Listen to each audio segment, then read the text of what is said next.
How y'all doing today? Got another rookie video. How to do a wheel on a steer tire. Two-step process. Yes, sir. Orange and brown, yellow and green, or white and green.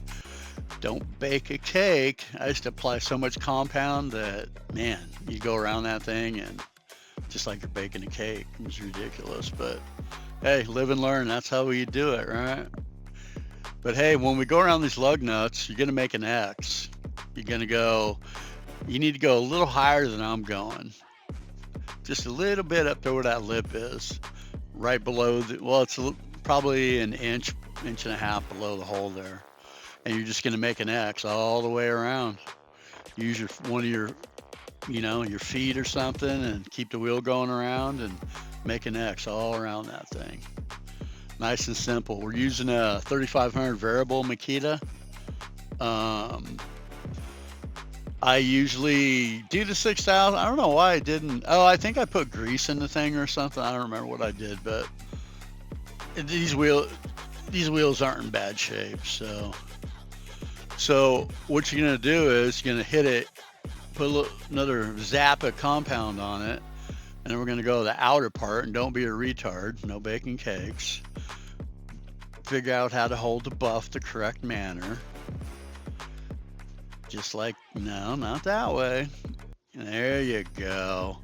And now what you're going to do is you're going to angle your pad so the bottom part of your pad is just hitting the lug nuts and that top part is just right up there on that little lip or whatever. And you're just going to go right around that thing. And you're going to clear off right where the arrow's at. That's where you want to be.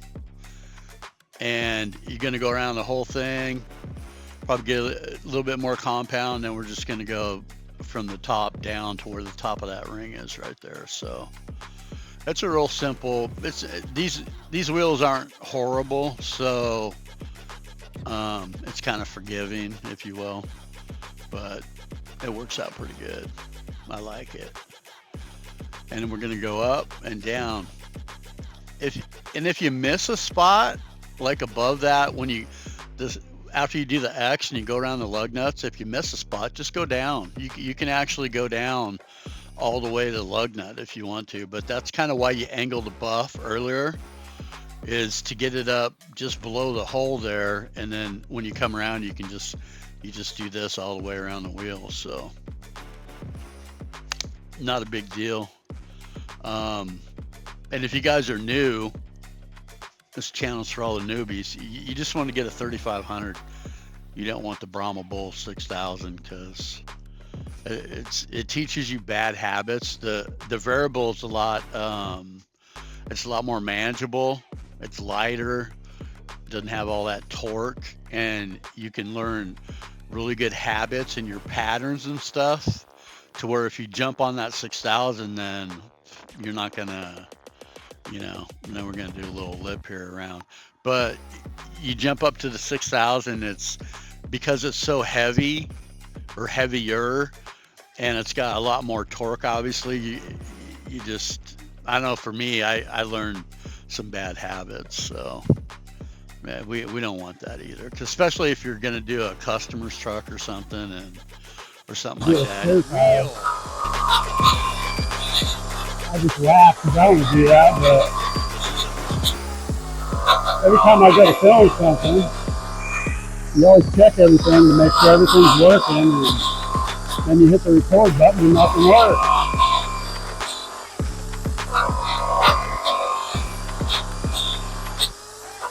I figure we'll just leave that one alone.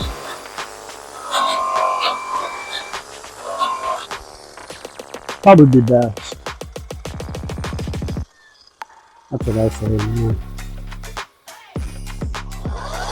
I like these variables. They're kind of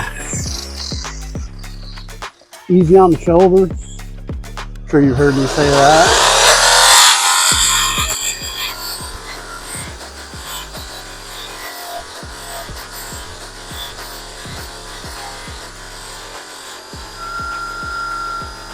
Yeah, look at that.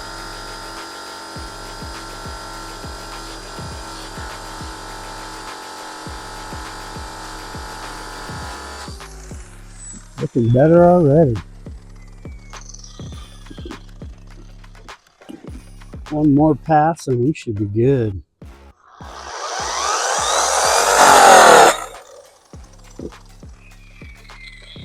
Appreciate you guys watching these janky videos.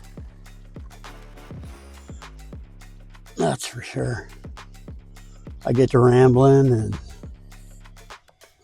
forget what I'm saying, and there you go.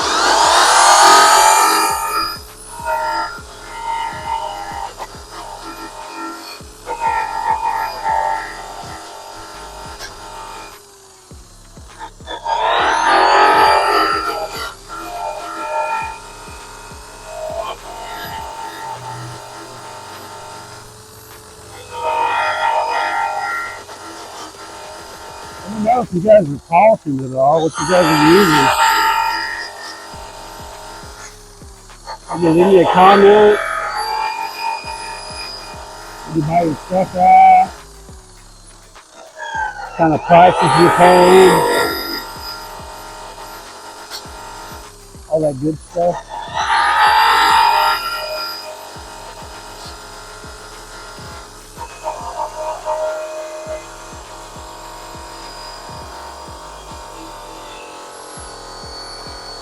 It's actually getting hot out here.